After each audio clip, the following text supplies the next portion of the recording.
si el ejercicio físico fuera una pastilla que tú te pudieras tomar en cualquier momento, todo el mundo tomaría esa pastilla. Las estatinas, que son los medicamentos que se usan para tratar el colesterol, Sí, dan muchísimo dinero a las farmacéuticas. claro. Si tú metes ejercicio físico, la cantidad de población con colesterol se va a reducir drásticamente. Yo creo, en mi opinión, somos una sociedad muy débil, tanto física como mentalmente. 7 horas son 7 horas en las que tú estás hackeando tu cerebro. O sea, tú estás metiéndole dopamina, que lo que nos va a hacer va a ser estimularnos los circuitos de recompensa. Es decir, corro una maratón, se me da bien, mi cerebro dice, lo has hecho muy bien, dopamina. Largo plazo. Largo plazo. Tú llevas entrenando un año, Eso es. te viene tu dopamina tras un esfuerzo.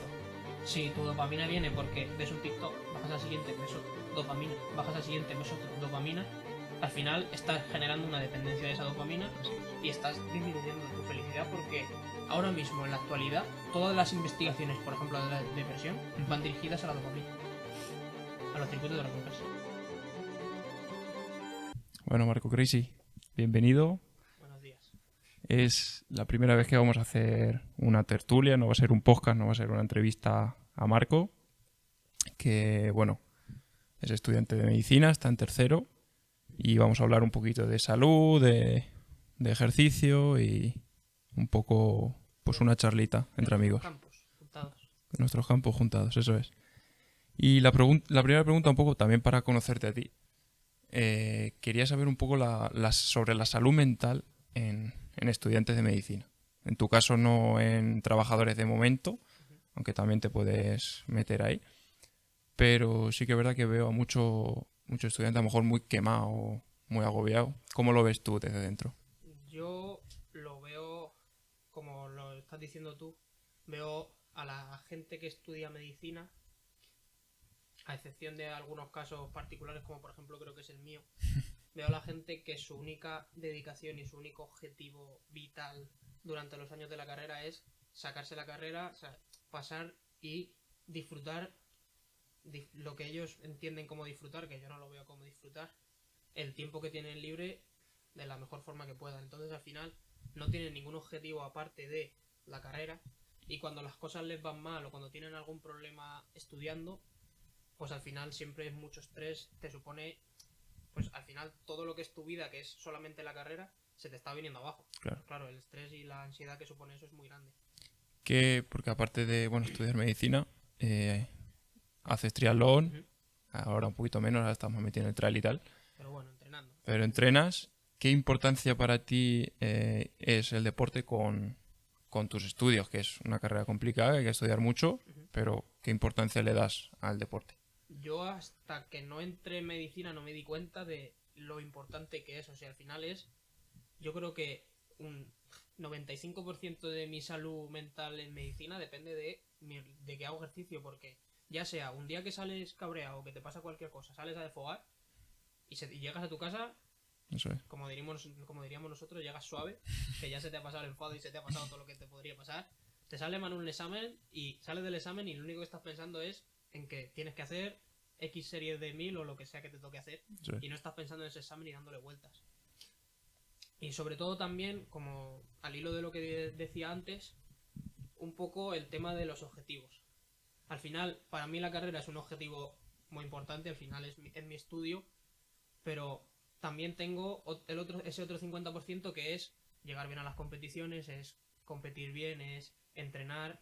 Al final, cuando una cosa me va mal, normalmente la otra me suele ir bien, porque suele ser que estás dedicando más tiempo a una que a la otra. Entonces siempre tienes un apoyo aparte de esa carrera de medicina, que es lo más importante, pero te absorbe mucho. Sí, yo sobre todo veo que hay un problema de entendimiento del deporte en la sociedad general, que la gente es como el deporte es mi rato de pasármelo bien, que está perfecto, pero debe ser también tu parte de obligación. O sea, está perfecto que sea tu hobby, me parece genial, pero debería ser obligado. Porque cuando vemos algo como un hobby, en el momento que no tenemos mucho tiempo, ¿en qué le quitamos ese tiempo? En nuestro hobby. ¿Qué es el hobby en este caso? El deporte. Y el deporte es obligatorio, igual que nos lavamos los dientes, igual que comemos, descansamos, debería ser obligado. Sí, una parte fundamental. Lo vamos a ir hablando de por qué la importancia, toda la tertulia, Pero bueno, para ponernos un poco en contexto. Y quiero que me definas el burnout Ujú. y cómo lo ves tú bueno, ya te has metido en hospitales y tal, Sí. entonces ya tienes contacto con trabajadores. ¿Cómo lo Eh, ves y por qué crees que pasa? Al final, yo creo que te lo puedo explicar un poco más eso del lado de los estudiantes, sobre todo porque a mí el año pasado me pasó. Tuve una lesión en enero, hablando del tema del deporte, Ujú, y en el momento en el que yo dejé de poder entrenar y dejé de poder diversificar un poco mi tiempo, ujú. me dediqué únicamente a estudiar, estudiar, estudiar. Y al final el problema que tiene eso es que llega un momento que aunque tengas exámenes, aunque tengas presión, aunque tengas...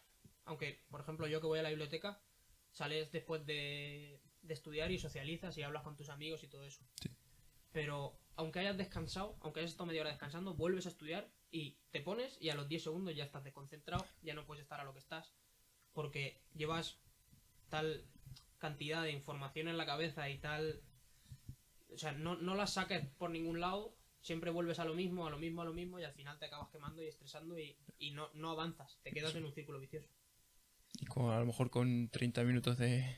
A lo mejor con 30 minutos de deporte has borrado todos los pensamientos negativos que tenías, se te ha olvidado y vuelves y estás otra vez como nuevo. Para el que no tenga este contexto en mente, ¿qué es el burnout? El burnout es una...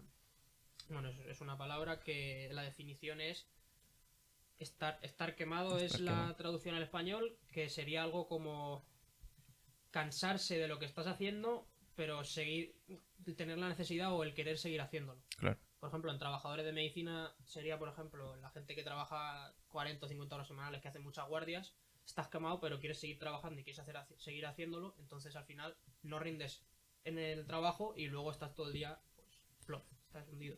¿Y por qué crees que este síndrome o como no sé lo que es, una enfermedad o tal, por qué crees que está muy relacionado con el sector de la salud, sobre todo de la medicina? Yo creo que sobre todo por el número de horas que trabajas y por la dedicación que le pones a ese trabajo, porque al final tú sales de... Yo lo he visto con mis profesores, de salir, haber hecho su horario de 8 a 1, Ujú. salir de trabajar porque nos tenían que dar clase y decir, tengo que dar un alta a este paciente, tengo que ir a hablar con el otro, a que le pongan al otro este, y darnos clase de 1 a 3 y tener que volver otra vez ya completamente fuera de su horario laboral, aún encima de que nos están dando clase, que son horas extra, Eso es. y volver otra vez al trabajo y al final es lo único en lo que se está centrando Claro. esa persona. Sí, es su única vida, digamos, no tiene otras vías de escape, como dices tú. ¿Y cómo ves tú, ya a lo mejor abrimos un melón, cómo ves tú las guardias de 24 horas para médicos? Porque yo creo que hay a lo mejor otros trabajos que no requieren tanta concentración o tanto tacto con el paciente, que yo creo que es fundamental.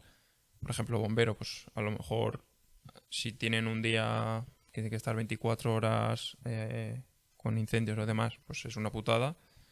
Pero lo normal es que sea reducido ese tiempo de trabajo Sí. efectivo. En vuestro caso, de 24 horas, a lo mejor tenéis un montón de personas que tenéis que tratar bien.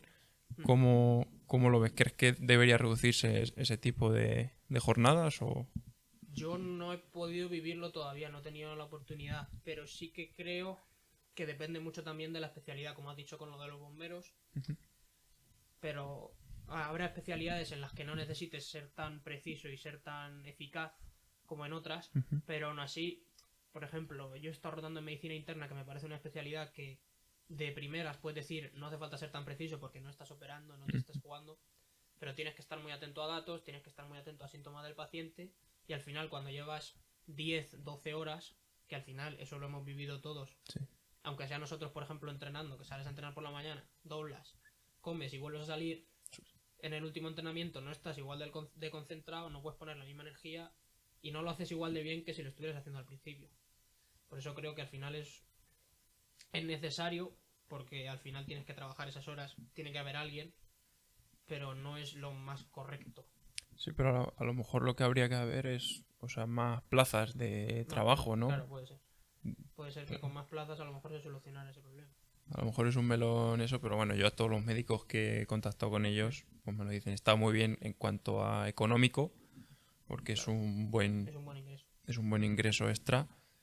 Pero claro, yo creo que el trato paciente-médico es fundamental y cómo te habla un médico es fundamental de cara a cómo me tomo mi Claro, enfermedad. sí, como paciente también, aparte de que el médico haga las cosas bien, luego, como lo que es su trabajo en sí, que es la medicina, el curarte, Eso es. también la forma en que te trata y la forma en que te diga las cosas va a suponer la forma en la que tú reacciones a ella. A eso es lo que iba. Y abriendo, ya digo, hoy vamos a abrir melones, vamos a hablar de eso. Y el siguiente melón es la inteligencia artificial. No sé si ya la estáis estudiando específicamente o... En estos 3 años que llevo, al final, lo único que hemos tenido un profesor en la asignatura de semiología, que es estudiar los síntomas y los signos de las enfermedades, Ujú. que sí que nos ha recomendado encarecidamente que utilizáramos esa inteligencia artificial para aprender, porque al final, en muchas ocasiones, en la mayoría de las ocasiones, lo que te va a decir va a ser correcto. Eso es. Entonces, teniendo un poco de información tú, de saber de verdad lo que te está respondiendo, puedes contrastar y ver si está bien o no. Y por ejemplo, para resolver casos, para, para obtener información de enfermedades, es mucho más directo que cualquier otra búsqueda, porque es ponerle qué trata la enfermedad de la esclerosis y te lo va a contar Eso es. sin tener que buscarlo en ningún sitio. Y si tienes una idea general, vas a ver si está bien o no y vas a poder contrastar y obtener esa información de manera muy rápida. Claro, yo creo que siempre la labor del médico va a tener que estar ahí para contrastar, pero yo creo que es fundamental y que, vamos, que debería estar porque el diagnóstico ya está demostrado, el diagnóstico de una inteligencia artificial es como un 95% más exacto que la de un humano, aun siendo experto en X área. Entonces, creo que debería ser Sí, una... debería, aunque sea como un apoyo o una ayuda, sí se debería utilizar siempre. Y ya por lo que me comentabas antes, ya hay robots que operan y demás que no puedes contar de esto. Sí, bueno, en la actualidad yo no estoy muy informado porque al final eso se da en hospitales en los que hay mucho dinero y mucho poder adquisitivo. Ujú. Pero para los que veáis el hormiguero de vez en cuando, pues ya han ido varios médicos enseñando robots que en la actualidad todavía no se ha conseguido que operen solos. No sé si existirá alguno que no lo sé. Ujú. Pero sí que son máquinas mucho más precisas que tú, o sea, que el cirujano va a controlar con sus manos, pero al final no tienen el problema del pulso, no tienen el problema de estar un poco más fresco, un poco menos fresco. Al Eso es, final el robot va a hacer lo que tú le indiques y va a cortar donde tú le digas y claro, operar donde tú le digas. claro. Ahora vamos a pasar un poco a la parte de la ética, Uh-huh. pero bueno, a nivel de ética, ¿cómo se ve eh, en vuestro ámbito de estudiantes? ¿Cómo veis la inteligencia artificial? Yo creo que debería ser como una herramienta, pero hay gente que se ve como que va a ser sustituida o algo así. Yo la, o sea, la inteligencia artificial en otros ámbitos no lo sé, pero en la medicina yo no la veo como un posible sustituto de los médicos, por lo menos a corto plazo. A largo plazo no lo sé lo que se desarrollará, pero al final, por ejemplo, en la medicina interna depende mucho de cómo veas tú al paciente, de las preguntas que le hagas, de cómo te responda, son temas que yo creo que una inteligencia artificial no puede procesar y ver de la forma que la ve un humano, porque al Sí, final eres una persona con mucha experiencia y que estás viendo las caras, estás viendo eso los es. gestos, estás viendo... Yo creo que es, a ver, llegará un momento que eso llegará, vean hasta las emociones, hasta todo, pero es un poco lo que hablábamos antes de la importancia del trato de un médico a Claro, un paciente. Yo creo que yo como paciente nunca voy a sentir el mismo afecto de una máquina, aunque pueda ser exacto, al trato que pueda tener con una persona humana. Sí que es cierto que se hizo un estudio hace un tiempo que les preguntaban a pacientes que qué preferían, ¿no? Que si el enfermero, médico, ser humano o la inteligencia artificial o robots, sabiendo que no tienen este contacto tan cercano con ellos, pero que puede ser un poco más exacto que el diagnóstico de un médico. Y la gente prefería el robot o tal.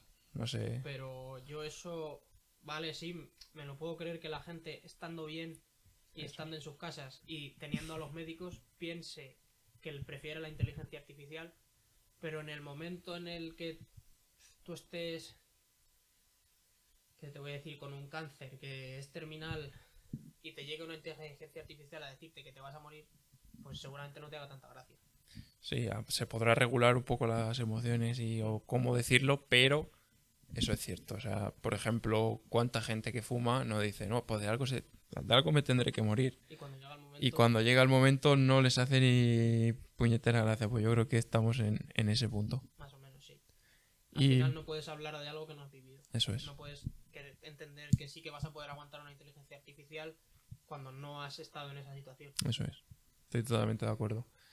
Y ya metiéndonos un poquito en el tema de la ética, sabes que pues, en la medicina había muchos problemas o muchos conflictos con la investigación. Todos sabemos que pues, para que llegue un fármaco a los seres humanos, pues antes tiene que pasar X pruebas, entre ellas pues con tema de animales y tal. Antes lo hemos hablado un poco, pero bueno, cuéntanos tu opinión. Pues mi opinión es que hay que dar el mejor trato posible a los animales, pero siempre hay que pensar en qué te gustaría que le hicieran a tu madre, qué te gustaría que le hicieran a tu padre, qué te gustaría que te hicieran a ti. Al final, si estamos, por ejemplo, tratando el tema del Alzheimer y de la destrucción de las neuronas y de todas esas cosas, si tú, imagínate que dentro de 10 años, con los estudios que se están haciendo en ratas, que por ejemplo ya se ha descubierto que hay neurogénesis, que hay generación de neuronas, se consigue obtener algo para que curar el Alzheimer, ¿cuántas personas va a haber a las que les vas a salvar de una muerte, pero una muerte con tortura? Porque al final es ir perdiendo la conciencia y perdiendo todo lo que eres, perderlo. Claro, Al final yo creo que el fin justifica los medios, pero hay que tratar de que esos medios sean los menos dañinos posibles. eso es. Ahora mismo, porque hace, no sé, 40 años los límites serían inexistentes prácticamente en cuanto a esto. Ahora mismo los límites éticos que tenemos, ¿cuáles más o menos son? Pues si te digo la verdad, no tengo mucha idea. Sí que sé que, por ejemplo, para el tratamiento en humanos tiene que pasar una serie de fases en estudio con animales y todas esas cosas, que los tratamientos en humanos siempre van a ser voluntarios. O sea, te tienen que explicar lo que te van a hacer, lo que te van a tratar y cuáles son las posibles consecuencias negativas, pero no sé mucho más. Si quitásemos la parte ética, eh, se podrían hacer, por ejemplo, no sé si esto no lo hemos hablado mucho, pero bueno, no sé si podrían hacer modificaciones genéticas tipo la oveja Dory. No sé si has visto Gattaca, No, no, no lo he la visto. película, porque habla de esto, de modificaciones genéticas y tal. ¿Hasta qué punto se podría hacer? No sé si has estudiado un poco este Pues tema. yo creo que ahora mismo las modificaciones genéticas que se podrían hacer, podrías hacer casi cualquier cosa con quien tú quisieras. O sea, si quieres tener un hijo alto, guapo, con ojos azules, hay algunos, por ejemplo, la altura depende de muchos genes, Claro, pero todas las cosas que dependan de un gen o de una proteína sí que las podrías modificar. eso es. Eso ahora mismo, en el año pasado que estuvimos dando genética, Ujú. sí que ahora mismo en la actualidad la ética está en el tema de las enfermedades.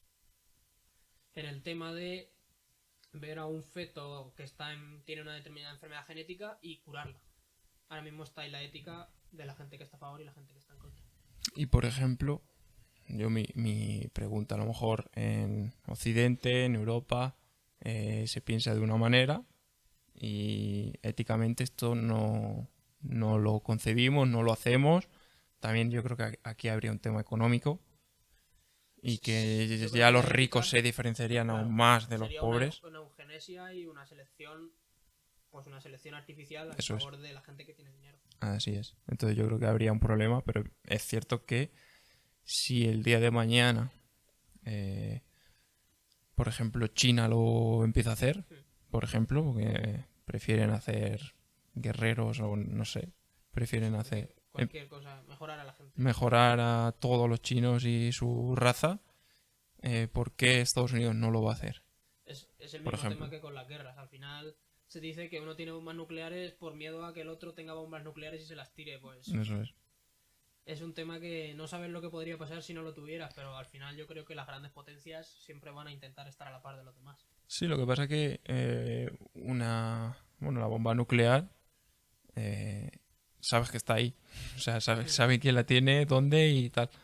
La modificación genética puede no notarse, ¿no? O sea, te quiero decir que no van a ir Claro, con no, alas va a en la ser una espalda. persona normal. Al Va a final va ser a un ser una poco más persona normal, fuerte, a lo pero mejor más altos, a lo mejor tal, pero va a ser una persona normal. Entonces, no, digamos que no se va a saber, ¿no? sí, al final yo creo que siempre se enteran de todo. ¿Crees Siempre que, son... ¿crees que a día de hoy hay personas modificadas o crees que en la Se actualidad supone no? que no. A ver, sí que hay unos gemelos que los... O sea, que son creados artificialmente, algo así. No me acuerdo exactamente cómo es Hostia, la humanos. historia, pero en China sí que hubo un médico que ahora creo que está suspendido, o hasta hace poco estaba suspendido, Hostia. que hizo modificaciones genéticas en unos gemelos. Pero, o sea, Se hizo, se enteraron, se le retiró y no se sabe. O sea, se ha escondido a los gemelos para que no se sepa nada de ellos y esas cosas, para que no los maten. para no fomentarlo. Qué fuerte. A ver, la oveja Dory, La oveja Dolly es un clon. pero que se hizo en el año 2000 o incluso menos. Hace bastante, sí. Te quiero decir que ha evolucionado muchísimo la tecnología en 23 años. Si se hizo hace veintitantos años, No, ahora mismo en el tratamiento de enfermedades, por ejemplo, se está implementando mucho los tratamientos genéticos. Al final introduciendo a una célula cancerosa, introducirle una secuencia de genes que lo que haga sea provocarle la muerte o una apoptosis. hostia, O en un gen de una que esté modificado por una cáncer o por cualquier otra enfermedad, meter unas enzimas y unos genes que corten, saquen ese trozo y metan el que tú has puesto para recuperar esa célula y que vuelva a funcionar. pero esto sí que Eso se está ahora está en estudio y se está utilizando ya en algunas enfermedades. Lo que pasa, claro, es muy caro. Claro, y también, por ejemplo, un cáncer que es metástasis, ¿no? O sea, que son muchas células, ¿tendrías que hacer una por una o...? Claro, ahí sería mucho más difícil utilizarlo. Al final, tú no lo metes a la célula. Tú, el objetivo que tienes es que la célula lo absorba. Pero, claro, en una metástasis en el que todas las células del cuerpo están afectadas, ese tratamiento ya sería menos factible. ¿Y crees o habéis estudiado si hay algún riesgo asociado a, por ejemplo, modificación genética o...? Lo hemos estudiado un poco, pero claro, es que ahora mismo todavía no se sabe. Se ha realizado tan poca modificación genética que tú no sabes de verdad, de aquí a que la gente que ha sido modificada cumpla 50, 60, 70 años, no sabes lo que les va a pasar. Claro. No sabes cuál va a ser la consecuencia. No se han podido hacer estudios epidemiológicos de las consecuencias de las modificaciones. Ya, pero bueno, Pero se supone que no debería tener efectos secundarios Claro. porque al final tú sabes lo que está haciendo ese determinado gen. El problema, hay algunos tratamientos que no son específicos. Entonces, tú no sabes, tú metes un gen y no sabes dónde se va a insertar. claro. Entonces ahí sí que puedes, pues por ejemplo, si se inserta mal, que hay una determinada enfermedad cancerosa. A ver, por ejemplo, sin irnos muy a lo extremo, ¿no? Mm. El cáncer de piel no deja de ser una modificación genética, ¿no? El cáncer en general son modificaciones genéticas de las células, Claro, que pierden su capacidad de morir. eso es. Vale. Vamos a abrir otro pequeño melón del tema, nuestro tema, ¿no? El ejercicio físico asociado a la medicina.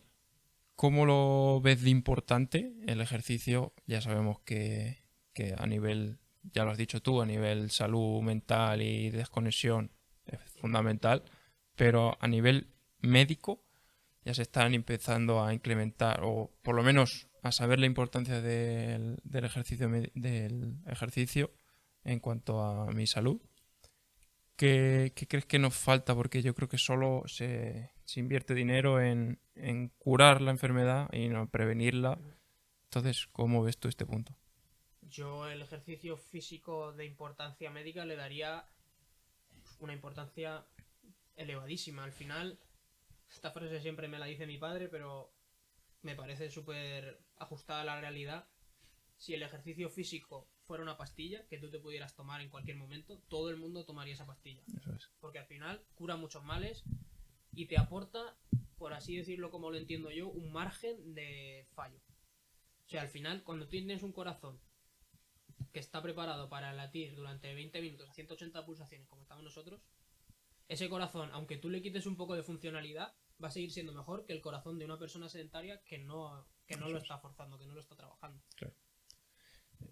Muy buena frase, me la apunto. ¿Y crees que podría, igual que te recetan una pastilla, podríais recetar en un futuro no muy lejano, pero a corto plazo, más bien medio plazo, recetar deporte? Uno de mis principales objetivos, si de verdad llego a trabajar la medicina y a trabajar con pacientes, para mí es ese. El problema que tiene el recetar ejercicio es que es algo en lo cual el paciente tiene que poner de su parte y tiene que realizar un esfuerzo. Claro. Entonces va a haber gente que te lo va a aceptar, que lo va a hacer y se va a dar cuenta de los beneficios que tiene, tanto mentalmente, como hemos dicho, como físicamente, como para sus enfermedades. Y va a haber pacientes que te van a mandar, hablando burdo, te van a mandar a la mierda. Porque Se está mandando la mierda a él mismo, porque claro, se está es que jodiendo. el problema, o sea, para él va a ser peor, pero a ti no te van a hacer caso. Entonces yo creo que ese es uno de los problemas fundamentales ahora, que recetar ejercicio, al final estás mandando a un paciente con algo que no sabe si lo va a hacer o no, Ya. y que no le estás dando otra posibilidad de curarse. O sea, si no lo hace, va a ir a peor. Sí, pero a ver, no te quiero decir exclusivo deporte y ya está, y con eso te vas a curar. Tienes una enfermedad que necesita, pues vas a tener que tomar la pastilla o el medicamento, el tratamiento, lo que sea, pero complementar, o sea, empezar por complementar e intentar que se enamore de esto y que conozca, no, venga, tienes que hacer 1 hora de ejercicio al día. Y a lo mejor no sabe ni lo que tiene que hacer. A lo mejor hay gente que no tiene tiempo, a lo mejor hay gente que necesita entrenar 5 minutos. Es que a lo mejor con 5 minutos pues no llegas al mínimo requerido para tu mejor salud, pero será mejor que, no, que hacer 0 minutos. Entonces, Siempre, cuanto más sumes, mejor va a ser. O sea, al final es un tema que es por someter al cuerpo a un estrés. Al final, cuando tú sometes al cuerpo a un estrés, el cuerpo va a decir, hostia, que yo no puedo aguantar esto. eso es. Tengo que mejorar un poco para que cuando me vuelvan a someter a este mismo estrés, diga, esté preparado para sobreponerme a él y para aguantarlo. Entonces, al final, cualquier mínimo estrés que sea aumentado a lo que tú estás realizando normalmente va a suponer una mejora. Claro. ¿A qué enfermedades que antes se trataban, antes hablabas del Alzheimer, a qué enfermedades que antes se asociaban como, por ejemplo, antes me has dicho que el Alzheimer se asociaba a bajo estudio o poco trabajo mental, y ahora cada vez está más asociado al deporte? Más que a lo que está asociado, el Alzheimer es una prevención de que se produzca. Ahora mismo los estudios recientes del Alzheimer lo que están mostrando un poco es que ya no es el ser muy inteligente, el leer muchos libros, el tener mucha cultura, lo que te va a proteger de tener la enfermedad. Porque al final yo entiendo que eso lo que te va a dar es un punto de partida más alto, a partir del cual vas a perder igual que todo el mundo. Eso es. Sí que se está demostrando que, por ejemplo, el ejercicio físico, seguramente por su papel inflamatorio, al final el ejercicio físico estás provocando inflamación, antiinflamación, estás forzando a esos mecanismos a trabajar, que es uno de los problemas del Alzheimer, la inflamación cerebral, estás mejorando o impidiendo que se produzca ese problema en el cerebro.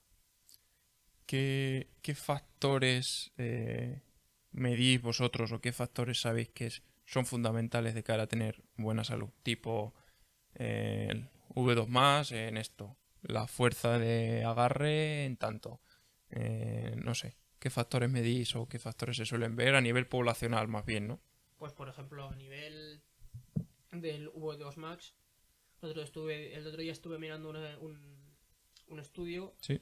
que había demostrado, estos son casos muy extremos porque seguramente yo, por ejemplo, no esté en el alto y habrá bueno, no sé cuál es la cantidad de población que esté en el nivel bajo. O sea, en el estudio se ponían 3 niveles de V2 Max y se comparaban poblacionalmente las enfermedades que iban desarrollando. El nivel alto era más de 66 de V2 Max, que es muy alto, yo seguramente no llegué a eso, bueno, estaré por ahí. Y yo que estoy muy entrenado, o sea, es un ejemplo muy extremo, pero bueno, para demostrarlo. Y el V2 más bajo, que era menos de 33, que también es muy bajo.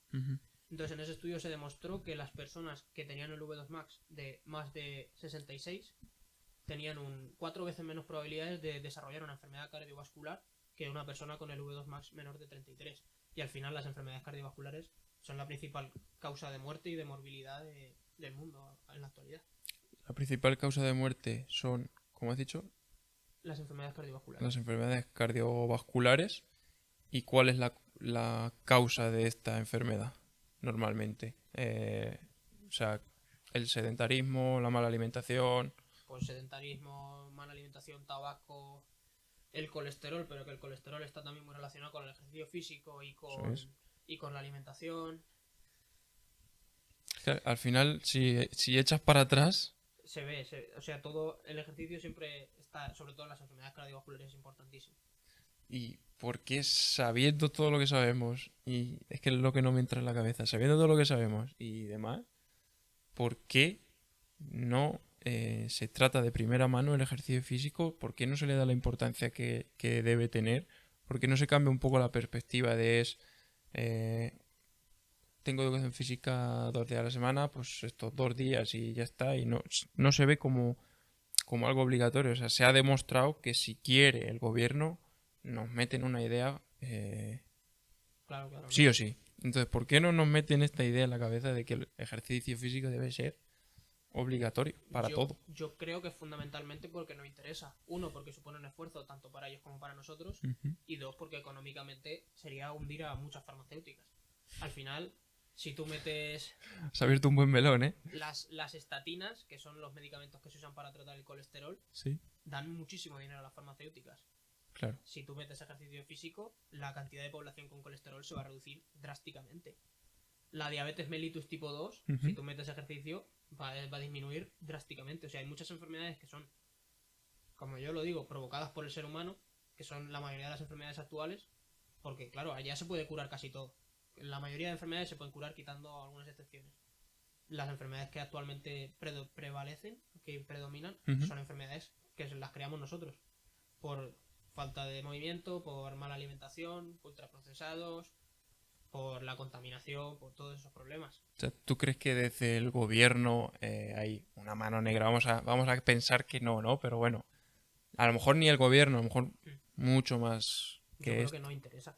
Yo creo que no interesa porque mueve mucho dinero. El otro día estuve viendo que la industria farmacéutica es la segunda potencia mundial, o sea, el segundo sector con más dinero del mundo. Está los militares, Sí. es que es donde más dinero se mueve, y después la industria farmacéutica.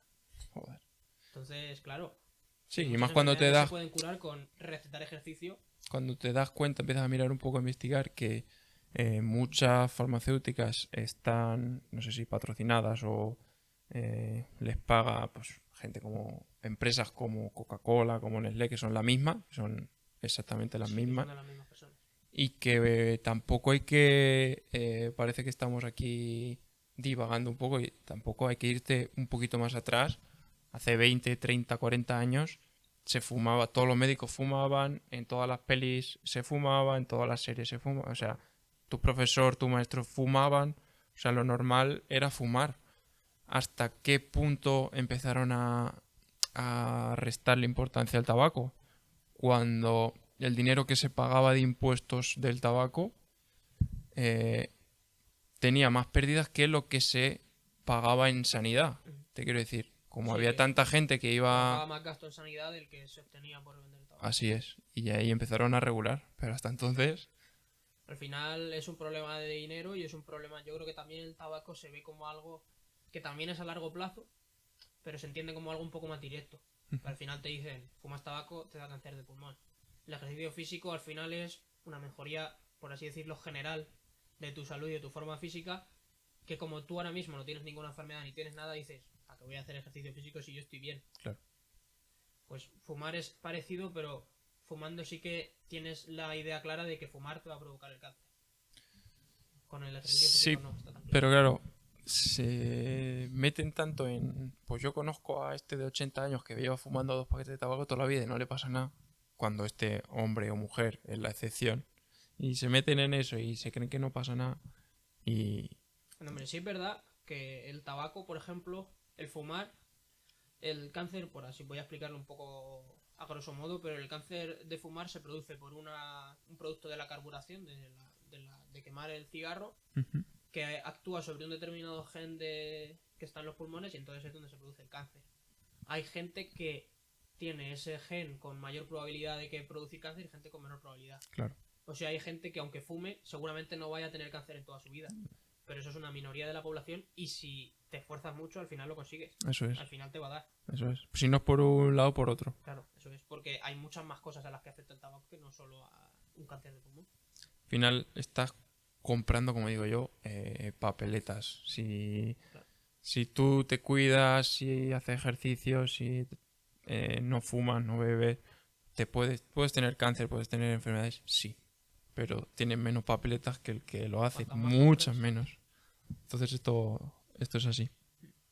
Y siguiendo un poco por el camino de la salud, nutrición y demás, quiero centrar un poquito en la nutrición. A lo mejor no es tu especialidad, a lo mejor tendría que venir un nutricionista. Seguramente. Pero bueno, yo creo que van un poco de la mano junto al ejercicio físico. Y quería empezar un poco por el tema que me has dicho antes del omega 3 y el omega 6. Ahora mismo, Resúmenlo un poco antes de empezar bueno, sí, en te cuento un poco. específico. El omega 6 son una serie de ácidos grasos Ujú. que tienen como fundamentalmente tienen muchas más acciones, pero son inflamatorios. Vamos a entender omega 6 como un producto inflamatorio que provoca inflamación en el cuerpo o favorece la inflamación, mejor dicho. Y el omega 3 como un producto que favorece la antiinflamación, es decir, reducir esa inflamación. O sea, el ratio o la cantidad que tiene que haber de cada uno, no me acuerdo exactamente del dato ahora mismo, pero creo que era como 30 a favor del omega 6. Vale. Pero el problema que existe en la actualidad es que con la alimentación que tenemos y los ultraprocesados, los omegas que vienen de los... O sea, el omega 6 viene, por así decirlo, como de los ácidos, o sea, de los aceites malos, de las grasas malas. Entonces, ahora mismo en la actualidad, pues los ultraprocesados, por ejemplo, son muy abundantes en omega 6. Ujú. Entonces, la mayoría de la población tiene un ratio de omega 6, omega 3 mucho más elevado del que tiene que haber. Por lo tanto, en su cuerpo predomina mucho la inflamación. Ujú.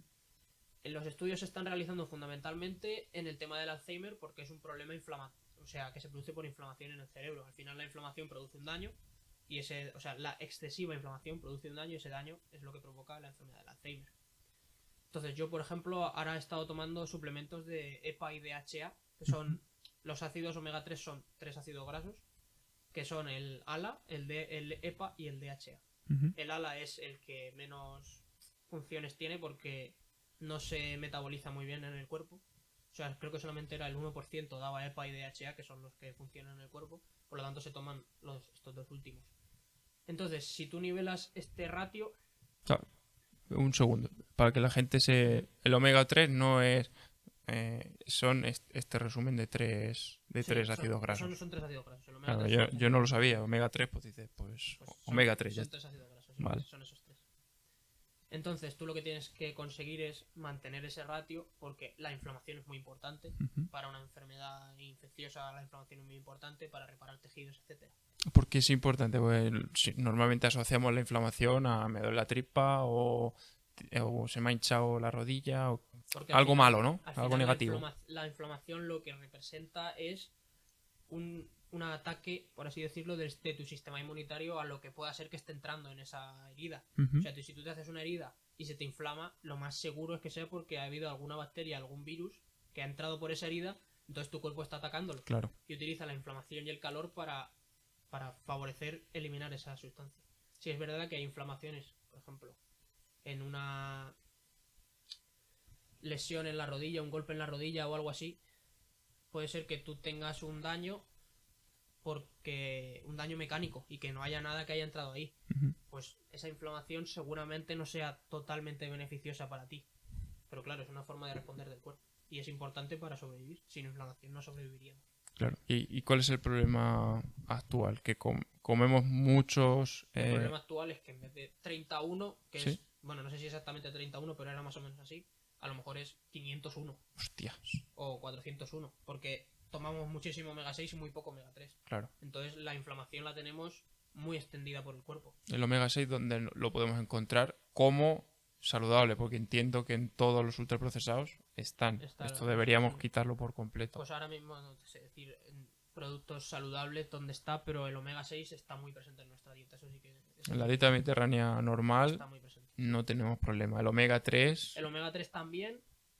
O sea, en una dieta mediterránea normal, quitando mala comida y eso, seguramente tú tuvieras un ratio bueno. Ujú. El problema es eso, que ha aumentado mucho el omega 6. Entonces hay que intentar aumentar también el omega 3 3 o disminuir el omega 6, que es lo más saludable.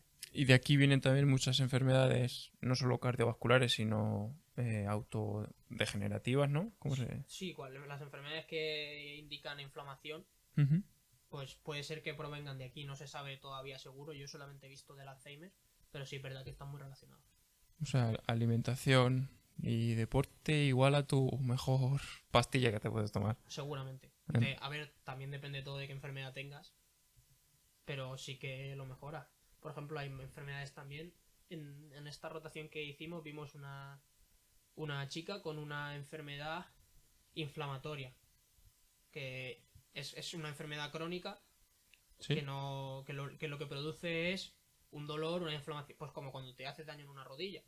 Dolor, inflamación, que la tienes caliente y que te cuesta movilizarla. Entonces, por ejemplo, para esa enfermedad lo que está indicado es realizar ejercicio, porque es un dolor que con el ejercicio se va a reducir. El reposo es lo que provoca ese dolor. Entonces, para muchas enfermedades sí que está claro que el ejercicio es sí, una porque cura. antes era me duele la rodilla, descanso para que se me cure y ahora yo diría que si algún médico te dice te duele un poco tal y te dice descanso, yo miraría otra opción. A lo mejor puede ser, pero lo que más te ayuda a recuperar es activar. Movilizarla, aumentar el riego sanguíneo que va a tener esa zona, etcétera. Al final, si tienes una rotura de la rodilla, pues no te puedes poner a correr. Eso es. Pero en cuanto tengas la posibilidad de empezar a movilizar, a fortalecer, tienes que hacerlo inmediatamente, dentro de tus capacidades y dentro de respetar la lesión. Pero cuanto más fuerte esté tu cuádriceps, más estable va a ser tu rodilla y menos daño se va a llevar. Eso es. Antes lo hemos pasado un poco por alto, pero sí que me gustaría hablar un poquito de este tema y es del tema de buscar estímulos ¿cómo decirlo? Por ejemplo, tú sueles correr en tirantes en invierno, pero en invierno 0 grados. O antes lo hemos hablado, tema de sauna. ¿Cómo buscamos, por qué necesitamos por qué el cuerpo necesita estos estímulos y en qué nos benefician? Yo creo que lo que hay que pensar es fundamentalmente que en los últimos 2000 años Ujú. nuestro genoma ha cambiado muy poco. O sea, nuestros genes y lo que somos nosotros, lo que es nuestro cuerpo, es muy, muy, muy parecido a lo que había hace 2000 años y la situación en la que vivimos es muy diferente. Eso es. Entonces, para tener un cuerpo sano, con la genética que tenemos actualmente, necesitamos estimular determinadas cosas que existen en nuestro cuerpo que ahora mismo están obsoletas. Por ejemplo, el hipotálamo regula la temperatura en nuestro cuerpo, Ujú. pero la mayoría de gente no le deja trabajar al hipotálamo. ¿Por qué? Porque si tienes frío te pones una chaqueta, si tienes más frío te pones un abrigo y si empiezas a tener calor te lo quitas. Así Entonces es. siempre mantienes el cuerpo a una temperatura estable y tu cuerpo no tiene que regular. El día que tú necesites, por lo que sea, la mayoría de la gente no le va a pasar o esperemos que no le pase, pero el día que tú te encuentres en la calle a 0 grados y no tengas una chaqueta para ponerte, tu cuerpo no va a ser capaz de regular tu temperatura ni de mantenerte caliente. Claro. Y tú, en tu caso, ¿qué trabajas para esto? Aparte de correr a 0 grados con tirantes. Esto es cosecha propia, aquí ya no Bueno, me... pero lo que hace Marco, por si no, no lo diría. Lo que hace Marco lo ve 100.000 podcasts en inglés, ve estudios. O Sí, sea, he visto muchas cosas, no es pero consejo para nadie, pero bueno, yo te cada pregunto uno... porque sé que, igual que el omega 3 si lo tomas es porque lo has investigado antes. Sí, no es algo que me haya inventado. Eso es. Lo he visto, ya de la forma rudimentaria en la que la hago es un poco agresiva, pero bueno. Yo, por ejemplo, el año pasado que estuve mucho con lo del tema de la exposición al frío, yo me iba a nadar y me iba a las 6 de la mañana, a las 7 de la mañana que entramos, a menos 3 grados y me iba en manga corta y pantalón corto. Esto no lo debes hacer de una porque tu cuerpo no está acostumbrado, como en todo Claro. tienes que hacer una progresión. Ujú. Pero llega un momento en el que tú te acostumbras a eso y a mí me preguntan siempre, ¿no tienes frío? ¿No tienes no sé qué? Pues muchas veces sí que tengo frío, pero tengo un frío que puedo aguantarlo. Ya me he acostumbrado tanto físicamente como a sentir esa sensación y mi cuerpo además está regulando y yo no me pongo malo por el frío. O sea, hasta hace una semana llevaba sin ponerme malo 2 o 3 años y lo malo que me he puesto es que tengo mocos. Eso es. O sea, no he tenido fiebre desde hace 2 años o 3, O no sea, me acuerdo cuánto. estás trabajando tu sistema inmunológico. Ese es el objetivo fundamental. O sea, estimular el sistema inmunológico, estimular los mecanismos de defensa del cuerpo. ¿Por qué crees que se asocia el pasar frío con resfriarte? Pues esa es una de las conclusiones. Lo que más me está gustando de la carrera de medicina es eso, que hay muchas asociaciones populares que vas encontrando que Ujú. luego conforme las vas estudiando dices, anda, pues era por esto. Pues, por ejemplo, las amígdalas, que es una parte del sistema inmune, que por cierto se llevan quitando muchos años y ya se han dejado de quitar, por Sí. mucho que tengas inflamación o no sé qué estés ya que no puedes respirar. Mi tío no las tiene. Pues las amígdalas es una parte muy importante del sistema inmune, porque lo que está haciendo es proteger la mayor entrada de bichos que hay, Claro. que es la vía respiratoria. Eso es. Entonces, cuando tú tienes frío, en las amígdalas se produce una vasoconstricción. Ujú. Entonces llega menos sangre, llega menos protección. Entonces, con el frío hay O sea, se contraen las amígdalas, o sea, se se contrae la... contrae lo que es la vascularización, que al final la Vale. vascularización es todo. Sí, Todo lo que llega a las amígdalas, todo el sistema inmune llega a través de ahí. sí. Entonces, al contraerse, pierden parte de su efectividad. Entonces, supongo que aumenta la probabilidad de que contraigas una enfermedad porque tienes tu sistema inmune Vale, como deprimido. vale. Si tú consigues que tu cuerpo regule la temperatura sin producir una vasoconstricción tan intensa Ujú. que sea capaz de mantener esa temperatura, tú vas a tener una menor probabilidad de contraer esa enfermedad. O si tú consigues que tu sistema inmune se adapte a esa vasoconstricción Ujú. y pueda seguir trabajando a su 100%. Claro. Y temas de, por ejemplo, saunas, no simplemente haces el tema del frío y tal. Yo no utilizo saunas, pero sí que es verdad, hay un podcast de un neurocientífico estadounidense que se llama Andrew Haberman, que sí que habla mucho también del tema de las saunas, de ponerte al calor, que lo ven como algo bueno, pero eso lo tengo menos investigado porque también tengo menos posibilidades de hacerlo. Al final, una sauna te tienes que ir a un spa y pagar por entrar a la sauna. Claro, Por exposición al frío, tú te vas en manga corta y estás pasando frío. eso O es, una ducha de agua fría por la mañana. eso es. Lo tienes mucho más a mano. Lo que quiero hablar un poco también, que es lo que hemos hablado un poco antes, que a ti tampoco te apetece una mierda salir de tu casa en manga corta y en pantalón corto en invierno, que lo haces para mejorar tu salud, que era algo que antes no ni la gente pensaba porque se hacía normal, pues Claro. porque no había tanta sistema de calefacción, pues porque te tenías que duchar en el río en invierno, pues Era Pues- algo que era. Pues no había opción. No Era tenías lo la opción normal. de no hacerlo. eso es. Claro, de ducharte con agua caliente, no había agua caliente, pues o no te duchabas o te duchabas con agua fría. Claro. No había más opciones. ¿Crees que somos una sociedad débil?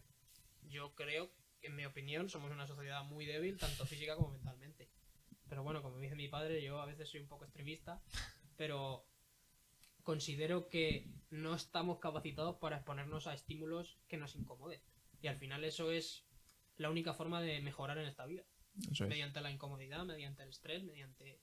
Sí, lo tenemos claro, por ejemplo, en el deporte, que sabes que si haces una serie a esta intensidad, pues las haces porque quieres mejorar. Pero a nivel de salud no lo tenemos asociado. Queremos vivir lo más tranquilos, sin estímulos. A nadie nos le apetece una mierda levantarse y meterse una ducha de agua fría.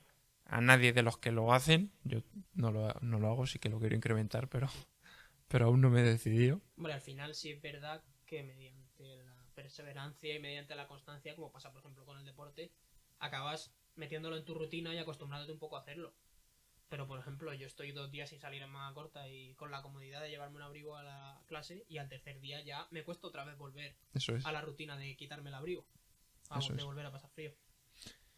Quería hacer un pequeño juego contigo y con los espectadores para poneros un poco en contexto de lo que hemos hablado antes del tema de lo que se invierte en prevenir una enfermedad y de lo que se invierte en curar esa enfermedad una vez ya hecha. Entonces, vamos a empezar por la influencia de cada determinante para tener una enfermedad y vamos a empezar con los hábitos de vida. ¿Qué influencia crees que tiene en un porcentaje del 0 al 100 los hábitos de vida en tu salud?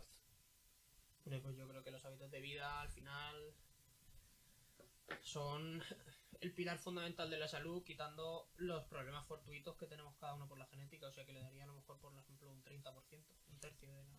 Un 43%. Esto es un estudio que lo pondré en pantalla y para que le echéis un ojo. Medio ambiente, ¿qué porcentaje le das? El medio ambiente, pues le daría también un porcentaje medianamente alto, sobre todo fundamentalmente por la salud mental, por el tema del sol, del aire, de que a lo mejor un 15 o un 20%. Muy bien, un 19%. Yo también lo veo fundamental. De hecho, en los sitios donde más octogenarios hay son en hábitats naturales, con poco tráfico, con poco ruido, con exposición al sol y demás. Esa es otra de las cosas que no hemos hablado, Ujú. pero que también si te metes a tema de salud y de podcast de gente que habla de salud y todas estas cosas, se habla mucho también del tema de salir a que te dé el sol, por ejemplo, para dormir, que es un problema que ahora mismo la sociedad está súper extendido, el problema de no puedo dormir, de Sí. a las 10 me voy a la cama y no me duermo hasta las 3 de la mañana. Sí. Esto lo hice yo también algunas semanas, pero bueno, es muy difícil y al final, pues con tantas cosas lo dejas de hacer, aunque me gustaría retomarlo. Es por las mañanas, cuando sale el sol, nosotros al final tenemos un reloj biológico que Sí. va a través de la melatonina y de la visión. Es ponerte 5 minutos a la luz solar de lo que es la salida del sol, porque hay unos rangos de onda de luz, unos rangos de onda lumínicos que estimulan a tu cerebro, que le están diciendo, oye, se está haciendo de día. Y por la noche igual, cuando se está atardeciendo, mirar el sol y tu cerebro está suponiendo que se está haciendo de noche. Claro. El problema que tenemos ahora es que se hace de noche a las 6 de la tarde y tú te vas a tu casa, te enciendes unos focos que iluminan hasta las esquinas más pequeñas, Así más es. escondidas, y te está pegando luz todo el rato en los ojos, e inmediatamente que apagas la luz te quieres dormir. Eso es. Y otra cosa más, el móvil, Y el móvil igual. que es una luz blanca, al igual que lo que estabas comentando. Y también, ya que estamos aquí, lo hablamos y luego retomamos con lo otro. ¿Qué hábitos consideras hoy en día, como estos, que la gente ni se pasa por la cabeza? Por ejemplo, mirar el móvil justo antes de dormirse. Mucha gente que cree que le crea somnolencia, pero en realidad a lo mejor te da sueño, pero tu calidad de sueño es muy mala, muy baja, ¿no? Te da sueño seguramente porque ya tengas... Tu cuerpo ya esté al límite de que te estás durmiendo. Eso es. Pero tú estás estimulando a tu cerebro con la luz del móvil diciéndole, este día vamos a despertarnos. No me puedo ir a dormir ahora que tengo luz. Mucha gente asocia el me voy a dormir con las cosas que hago previamente, las 20 minutos previos a dormirse, y como tú dices, la importancia de dormir viene desde cuando me levanto por la mañana, me expongo a la luz solar 5 minutos, tampoco hace falta más. No, Que mi 5 cuerpo, minutos, mirar al sol fijamente 3, 4, 5 minutos. que mi cuerpo sepa, a ver, que nadie se quede ciego, ¿no? Pero sí es verdad que con esas luces la puedes mirar, aunque sea con los párpados cerrados, pero estar apuntando directamente al sol, que te esté dando el sol en la cara. Eso es. Y por ejemplo, no sé si sabes tú, porque yo me quiero comprar ahora uno, a ver si sabes de este tema. Esto no lo hemos hablado, pero bueno. De una alarma solar. No tengo ni idea. Es que he estado viendo, a ver, al final nuestro cuerpo no está hecho para despertarse con un... pi, pi, pi, pi, pi, pi, pi, pi, ¿no? O sea, El problema que tiene eso, que también lo miro mucho con el tema del deporte, es que cuando tú te despiertas con una alarma que te despierta de forma espontánea de sopetón, alterado, directamente el cortisol pega un subidón enorme.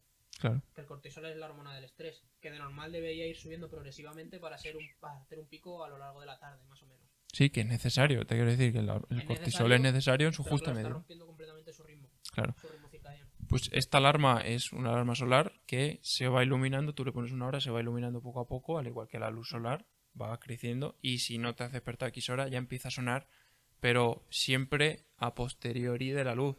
Antes era igual, o sea, empezaba a salir los primeros rayos de sol y ya cantaba el gallo y demás, pero el gallo no cantaba hasta que no estaban los primeros rayos de sol.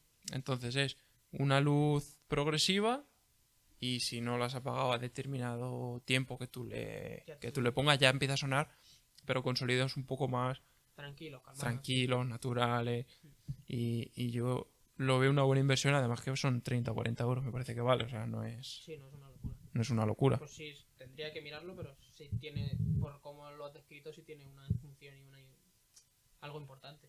Pero sí que es cierto que siempre que duermo bajo la presión a tope, pero porque la luz realmente, yo me despierto 6:30 para nadar, entonces la luz que hay es luz Luz artificial. luz artificial de la calle. Hablas y de- Si me despertase exclusivamente con la luz natural, obviamente la dejaría así, pero Claro. como no es el caso, Bueno, y que ahora también llevamos horarios cambiados con la luz. No vivimos con la luz del sol. eso es. Yo, ese es uno de los problemas que a veces soy muy cabezón y me gustaría ser capaz de vivir con la luz del sol. Pero claro, ahora en invierno que el sol se pone a las 6 de la tarde Claro, y sale a las 7 de la mañana, claro. al final, ¿qué haces con esas 13 horas que no hay sol? Vaya a dormir. Podrías dormir. Los keniatas duermen 16 horas, Claro. pues vamos para allá. Pues a lo mejor por eso son tan buenos. Es una Claro. de las razones. Eso dicen. Mi hermano, por ejemplo, estuve hablando con él de este tema. Mi hermano vive en una autocaravana y él igual dice que está mejor que nunca por este simple hecho. Dice, por mucho que bajen las presiones en la autocaravana, siempre hay luz, ¿no?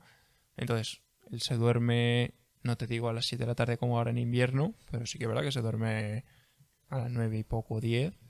Y claro, se levanta con los primeros rayos de sol porque ya ve con el sol. Es como vivir en una tienda de campaña, más o menos. Sí, más o menos. Y habiendo dormido las horas que tienes que dormir y bien, un sueño de calidad. Y que te despiertas por de otra manera. Y te despiertas sin ese pico de cortisol y sin ese pico de hormonas de estrés. Así es. Y bueno, seguimos con los factores determinantes. ¿Qué porcentaje le metes a la biología humana? A nuestros genes, a... Pues yo creo que me decantaría más parecido al ambiente, a los genes humanos.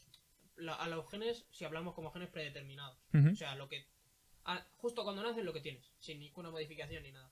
Yo creo que un 15 o un 20%, igual que... Sí, un 27%. Siempre hemos hablado eso, sobre todo en el ambiente del deporte, de la importancia de tu genética.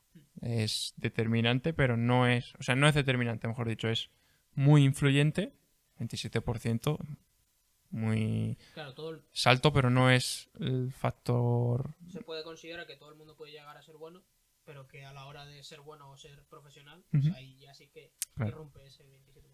Y sobre todo se puede ser mejor que tú y yo, que Eso es. de Puedes eso, mejorarte a ti mismo. eso es lo que intentamos. Y un poco en relación a los estagenarios Ujú. y los genes, que hemos hablado de estos dos temas, sí que es verdad que al igual que, por ejemplo, el cáncer de pulmón, hay gente que no lo va a tener. A ver, si te fumas 3 cajetillas, pues algo le pasará. Pero bueno, hay gente que no... Que tienes una menor predisposición. Eso es. Hay gente que tiene muy baja o nula predisposición a tener cáncer de pulmón. Por ejemplo, a los ectogenarios, si tú no tienes ese gen, tampoco podrías vivir 100 años. Por ejemplo, por más que tus hábitos sean súper buenos, digamos. A ver, yo o sea, entiendo llegar a una edad muy avanzada como el que tu cuerpo sea capaz de aguantar. Al final, tus células se van muriendo. Es el problema del envejecimiento, es que se van muriendo las células. Bueno, siempre se mueren, pero cuando eres más Pero joven cuando dejan de regenerarse. Eso es, O sea, cuando ya hay más muerte que degeneración es cuando empiezas a envejecer. así es. Cuanto mejor controles tú a tu cuerpo, cuanto mejor de salud estés, cuanto más tiempo mantengas a tus células productivas, más tiempo vas a conseguir vivir. Y con la medicina actual, si te cuidas y no tienes un problema genético de una enfermedad que te mate, Ujú. yo creo que todo el mundo podría llegar a edades muy avanzadas. Es más, esto fue algo que a mí me sorprendió cuando lo vi. Hace 500 años, que se piensa que la esperanza de vida era mucho más baja, las personas ancianas llegaban a las mismas edades que en la actualidad. Eso El es, problema es que moría mucha gente joven. claro. Por La- enfermedades, la por media baja. infecciones, entonces, claro, baja Eso es. lo que es la esperanza. Pero en la actualidad, y hace 500 años, la máxima edad era muy parecida. No sé cómo se llama el término, pero bueno, en definitiva es no vivir más, sino vivir bien el tiempo que estés. Y antes, como tú dices, antes había gente que vivía 90 años, sin tanto esto. Claro. Y vivían bien hasta sus últimas semanas de... Te quiero decir que vivían 89 años Y estaban perfectamente funcionales, y cuando empezaban a fallar les quedaban 10 días para morir. O sea, era así, ¿sabes? sí, en la actualidad también. En la actualidad puedes dejar vivir a prácticamente quien sea con las máquinas. Le pones una máquina, le pones y aguanta. Pero Y- el problema es la vida útil, la vida Eso de es. vivir bien. Eso es. Ahora mismo seguramente haya muchos más años dentro de la esperanza de vida que sean años de vivir mal, de vivir con enfermedades, porque la medicina te mantiene, pero estás en un estado ya defectuoso. Efectivamente. Y vamos a meternos un poco, con respecto a esto, en la inversión que se hace en los factores determinantes que... No mires, No, mira, que tengo aquí la chuleta. Y así la gente también puede jugar un poco, ¿no? En la inversión que se hace en cada factor de los que hemos hablado antes. El mayor, digamos, de la influencia de cara a tener salud o vivir más tiempo, eran los hábitos de vida, con un 43%. ¿Cuánto crees que se invierte la sociedad o el gobierno o las personas? Porque tampoco es solo echarle las culpas al gobierno. No, claro, cada uno tenemos Cada uno tenemos libre nuestro... albedrío. Eso es, cada uno tenemos nuestra responsabilidad. Tampoco es todo echar la bronca ahí, ¿no? Sí, ¿Cuánto eso es crees que se invierte? otra cosa importante, que nosotros, Ujú. por haber tenido una mejor educación o por habernos relacionado mejor, o no sé, por haber tenido suerte a lo mejor, no sé cómo explicarlo exactamente, pero nosotros, con las mismas condiciones del estado que ha tenido el resto de la población, somos deportistas, que nos interesa la alimentación, nos interesa cuidarnos, Eso es. y el gobierno no nos ha dicho a nosotros cuídate y a los demás no. Es Es cuestión... algo que tiene que salir de uno mismo ahora mismo. Al final también uno de los principales problemas de hoy en día es el victimismo y todo el mundo es víctima de algo y no asociamos que nosotros tenemos la mayor responsabilidad con nuestro cuerpo, no el gobierno, no mi pasado, no mi infancia, no, eres tú intentando cambiar, intentando mejorar, que de eso se trata cada día, ¿no? Entonces, ¿cuánto crees que se invierte? Estamos hablando de que la influencia de la salud en los hábitos de vida, estamos hablando de un 43%. ¿Cuánto crees que se invierte en los hábitos de vida? Pues por todo lo que hemos hablado y al final ¿Qué lo porcentaje? que se ve en la vida diaria, pues yo a lo mejor te diría un 10, como mucho. 1,5. Un 1,5. Nada. Un Eso es 1,5. nada Nada. del presupuesto de salud. Quiero que la gente también... Bueno, nos ha faltado uno que era el sistema de cuidados, que también es un 11%, o sea que te quiero decir que es importante la medicina, es fundamental. Sí, es fundamental. Al final hay enfermedades que de ninguna forma las puedes curar si no es con la medicina. Eso es. Entonces, vamos a la siguiente más alta, que era la biología humana. ¿Cuánto crees que se invierte ahí? Con el tema de la ética y todas esas cosas en la actualidad, nada. Un 7,9%. 7,9%. Quiero que la gente también juegue, ¿eh? Estamos poniendo aquí en un compromiso a Marco, pero bastante. Es difícil, ¿eh? O sea, yo sí, vamos, yo la primera vez que vi esta tabla, o sea, flipé, pero en colores. Medio ambiente. ¿Cuánto se invierte aquí? En el medio Ahora que estamos ambiente, viendo muchos anuncios de coches eléctricos. Pero yo creo que se invierte en los anuncios, pero al final es lo que es verdaderamente importante. Si nos vamos a España, a lo mejor hay alguna diferencia. Sí, estamos hablando de España, En ¿eh? España. Pero y aún así, si te vas afuera, al final con lo que se está hablando, por ejemplo, Estados Unidos, que su basura la va distribuyendo por la población. La inversión en medio ambiente es nula. O sea, 1,6%. eso es un número muy reducido. Que al final el medio ambiente a lo mejor no lo puedes mejorar de una forma fácil, pero sí podríamos mejorar la exposición que nosotros tenemos. Claro. O sea, no el vivir en Madrid y no salir nunca de Madrid y estar en tu casa, en tu oficina, en el coche, casa, oficina, coche, Eso es. pues al final, por mucho que el medio ambiente sea muy bueno, si tú te encierras en eso, Claro. tu exposición es nula, es mala. Sí, pero bueno, tú puedes coger, oye, estás trabajando, vale, pero los fines de semana te puedes coger en Madrid e irte a... Tienes la sierra al lado, te Tienes vas a la las- sierra, te das un paseo de 1 hora o de 2 horas Es y un paseo grande, tú cuidas, al final cuidas estos detalles, pues, oye, mi alimentación, mi exposición al sol, todo esto que hablamos, que es algo que se puede mejorar y que depende de ti. claro, ¿Qué no depende de ti? Pues una enfermedad, la un contaminación, pero bueno, Sí. a nivel externo, ¿no? La contaminación, pues no depende de ti, tú intenta hacer lo que puedas, ¿no? Pero esto no depende de ti, ahora lo que sí depende de ti, intenta mejorarlo. Y por último, Eso es importante en cualquier aspecto de la vida. ¿qué porcentaje crees que se destina al sistema de cuidados? Paleamiento, pues temas de medicamentos, cuidados, Pues ya una vez ya hecha la enfermedad. está ya fácil porque habiendo sumado los porcentajes de las otras que eran 1, 1, 7 y 1, pues tiene que ser un 90% casi. 89% a esto. Y yo cuando lo vi, la verdad que, o sea, sabía que había mucho porcentaje destinado a esto, pero me parece heavy. O sea, Es muy grande, hay mucha diferencia me parece para la heavy. importancia que tienen unos y otros. Me parece heavy. No quiero abrir más melones de este tema. Podríamos hablar de la gordofobia. También vivimos en una sociedad gordofóbica, en el sentido sino de que todos los anuncios pues están los kelos, están no sé qué, y al final lo que quieren crear pues son adictos al azúcar Eso es. y que nos guste estar pues con el TikTok y hacernos más Sí, al final sumisos, ¿no? nos Yo muestran creo. como que quieren que seas feliz y estés sano y todo, pero al final lo que te están dando, lo que te dan las empresas y lo que te da, ellos buscan dinero y lo que te están dando es totalmente perjudicial para tu salud.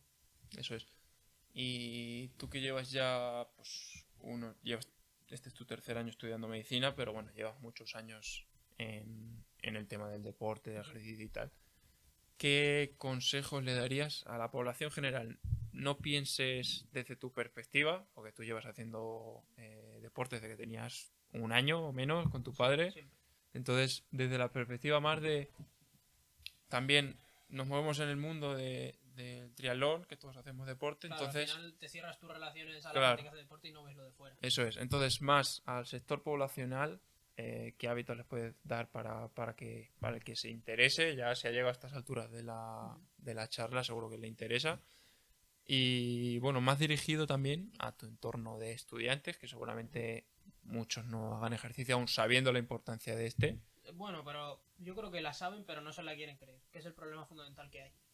Porque muchas veces, yo a veces, a lo mejor no tengo las mejores formas de explicar las cosas y de decir a la gente lo que creo, lo que yo considero que debería hacer, pero sí es verdad que se ponen a la defensiva. O sea, tú le dices a alguien que a lo mejor si dedicara un poco menos de tiempo a estudiar y pasar un poco, te estoy diciendo un poco, 15 minutos, 20, media hora como mucho, Ujú. a hacer algo de ejercicio físico, a salir al sol, a despejarse, a lo mejor su rendimiento estudiando sería mucho mayor y sería mucho más feliz. Claro. Porque tendría una vía de escape. Eso es. Entonces, pues por ejemplo, tema de los teléfonos, que con esto también soy muy radical a veces. La gente se cree que no pasa tiempo con el teléfono. Eso lo he visto yo en mi casa, lo he visto. Tú luego miras las horas que llevas y a lo mejor llevas 7 horas. Pues de esas 7 horas dime que no podías haber dedicado una a correr. Una salida a pasear, a que te dé el sol. Así es. Y esas 7 horas son 7 horas en las que tú estás hackeando tu cerebro. O sea, tú estás metiéndole dopamina, que la dopamina debería ser algo que te diera... La dopamina, para explicarlo un poco en contexto, es una... Bueno, creo que estoy casi seguro de que es Una hormona, un ¿no? neurotransmisor, sí. ¿Vale? Que lo que nos va a hacer va a ser estimularnos los circuitos de recompensa. Es decir, corro una maratón, se me da bien, mi cerebro dice, lo has hecho muy bien, dopamina. Largo plazo. Largo plazo. Tú llevas entrenando un año, Eso es. te viene tu dopamina tras un esfuerzo. Si tu dopamina viene porque ves un TikTok, bajas al siguiente, ves otro, dopamina, bajas al siguiente, ves otro, dopamina, al final estás generando una dependencia de esa dopamina. Así es. Y estás disminuyendo tu felicidad porque ahora mismo, en la actualidad, todas las investigaciones, por ejemplo, de la depresión, van dirigidas a la dopamina, a los circuitos de recompensa. ¿Y cómo podemos evitar estos Pues placeres inmediatos? Porque está en todos, está en tu teléfono móvil que lo llevas a todos lados, está que si tienes hambre te pides cualquier cosa en 20 minutos te llega. Entonces lo tenemos ahora como que yo pienso que la gente que siempre lo he dicho, ¿no? Que la gente que va a destacar de aquí a 10, 15 años son la gente que sea capaz de este estímulo de dopamina, evitarlo y Yo creo que esto fundamentalmente, al final, es la fuerza de voluntad. Y las ganas que tú tengas, porque al final si tienes mucha fuerza de voluntad y no quieres hacerlo, Claro. no te sirve de nada. bueno, si tienes fuerza de voluntad yo creo que Pero si tienes fuerza de voluntad y dices, esto a mí no me afecta, pues no vas a utilizar esa fuerza de voluntad en retirarte de ahí. el caso es que a todo el mundo le afecta. A todo el mundo le afecta, de una forma o de otra, a todo el mundo le afecta. ¿Cuántas horas crees que sería? Porque tampoco vamos a decir venga, pues no, o sea, dejo el móvil, ya no estoy con el móvil, me voy a vivir debajo de un árbol. Hmm. Hay que adaptarse un poco a la sociedad actual. ¿Cuántas horas dirías que como máximo deberíamos usar el teléfono móvil? Pues yo creo que a lo mejor como máximo 2-3 horas al día y 2-3 horas productivas. Eso es. O sea, no son...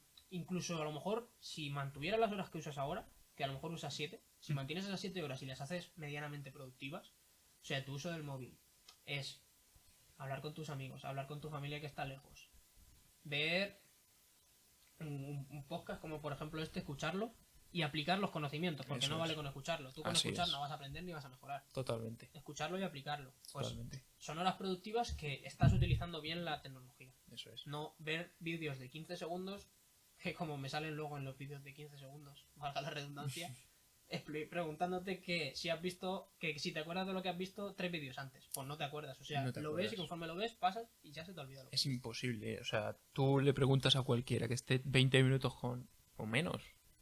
10 minutos con TikTok. Le preguntas cuál es el primer vídeo que ha visto y es que es imposible que se acuerda. Y también hay que tener cuidado, aunque sean horas productivas, porque en mi caso yo solo escucho podcasts que creo que me van a ayudar a Te van a aprender o me van a aportar algo y sí que es verdad que no pierdo el tiempo en gilipolleces, ¿no? Pero aún así, la dependencia que te crea esto de dopamina y tal, Sí. aún así la sigues teniendo. La sigues teniendo. Entonces, Por ejemplo, el tema de hablar con tus amigos, que es también muy importante, que a mí me pasa a veces. Tú estás hablando con tus amigos por WhatsApp, pues a lo mejor lo que deberías hacer es quedar con ellos, así es. darte una vuelta, aunque te suponga un esfuerzo, pero hablar por WhatsApp al final es como si estuvieras hablando con una máquina. Si te ponen a una máquina a responderte, no te das cuenta. Eso Porque pone Pedro, el que te está respondiendo Pedro. A mí, de hecho, una de las mejores cosas, joder, que estoy orgulloso también de hacer esto, joder, puedo hablar contigo, puedo hablar con Mario, de otra manera, realmente, ¿nos podemos juntar a tomar un café y ahí charlar? Sí, lo hemos hecho. No, No. la mayoría de veces no lo haces. Es Entonces- una excusa para charlar y para Entonces, hablar. pues mira, ya estamos charlando lo que nos gusta, que cuando nos ponemos a hablar se nos va el tiempo volado, pero lo normal es que no nos juntemos. Entonces, este tipo de cosas. Y sí que es cierto que yo en mi caso también promulgo, no promulgo, pero bueno, no actúo con el ejemplo porque yo hago vídeos también cortos de clips, pero porque también quiero que la gente lo vea, ¿no? La mayor gente. Sí que es cierto que cojo los mejores clips de cada cosa, pero luego yo creo, en mi opinión, que el contenido grosso, que es el podcast completo, creo que aporta, de mi punto de vista. Entonces, bueno, lucho ahí con eso, ¿no? Es el problema de que a lo mejor tú haces el vídeo, el podcast a grosso modo, el gordo, y no haces nada más y no lo escucha nadie. Claro. Y luego pones 3 clips de 15 segundos, lo ven y por 15 segundos que lo han visto se enganchan y lo ven. Así es. Entonces es una balanza entre hacer las cosas mejor, no voy a decir bien, mejor, que sería no hacer nada, y intentar promulgar un poco lo que estás haciendo. O sea, Así es. al final, si consigues que de esas 4 personas que escuchan el podcast, o sea, que ven los vídeos cortos, 3 escuchen el podcast, Eso es. a lo mejor una de esas 3 Aprende. decide dejar de ver vídeos cortos. Eso es. Y sobre todo, al final, no hay necesidad de gastar nosotros tenemos una fuerza de voluntad limitada. Pero está claro. Entonces, si tú tienes TikTok y sabes que si te metes te vas a enganchar, pues a lo mejor la mejor opción en tu caso es borrártelo. Claro. Te si quiero no lo decir, tienes, si tú sabes que si tienes chocolate te lo vas a comer, pues no gastes esa fuerza de voluntad en comprarte chocolate, no lo tengas Claro. y no lo comes. es una solución más fácil.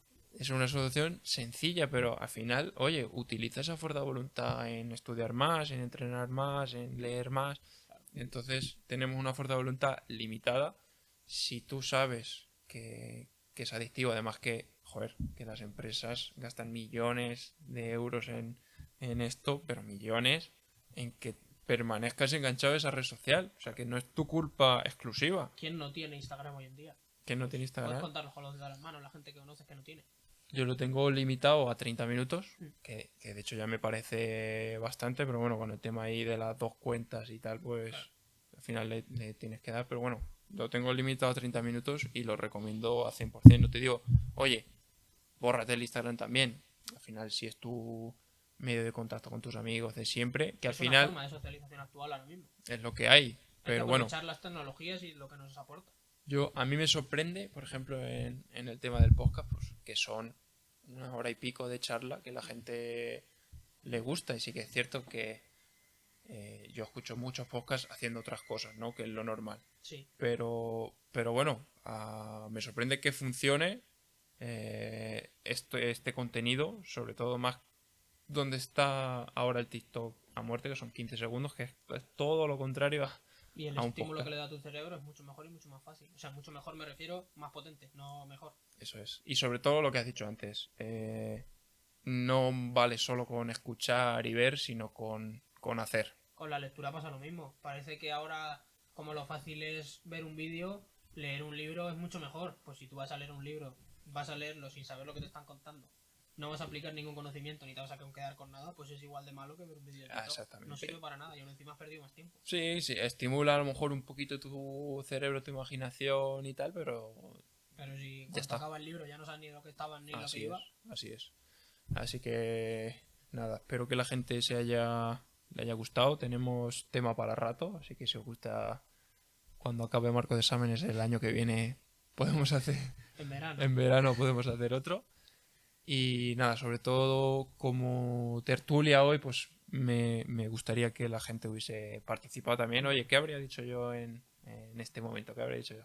Así que nada, por último, Marco, un consejo a la gente que te esté viendo que quiera, último consejo, que quiera empezar con un poquito de desarrollo personal o de hábitos y te despides. Pues yo creo que al hilo de toda la conversación, fundamentalmente empezar poco a poco, porque como hemos dicho tenemos una fuerza de voluntad limitada y que conforme vayas dando pequeños pasitos te vas a ir dando cuenta de que son más fáciles y entonces ya puedes ir empezando a correr, a trotar, a sprintar Así y es. darte cuenta de que funciona.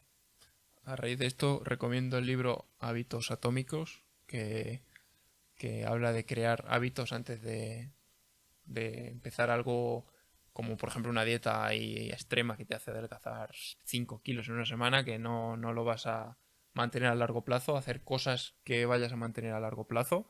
Si no eres capaz de entrenar 4 días a la semana, pues empieza por uno, seguimos con dos y ya si hoy te ves bien 3, pero no empieces con 4 días a la semana si sabes que no lo vas a mantener a largo plazo, ¿no?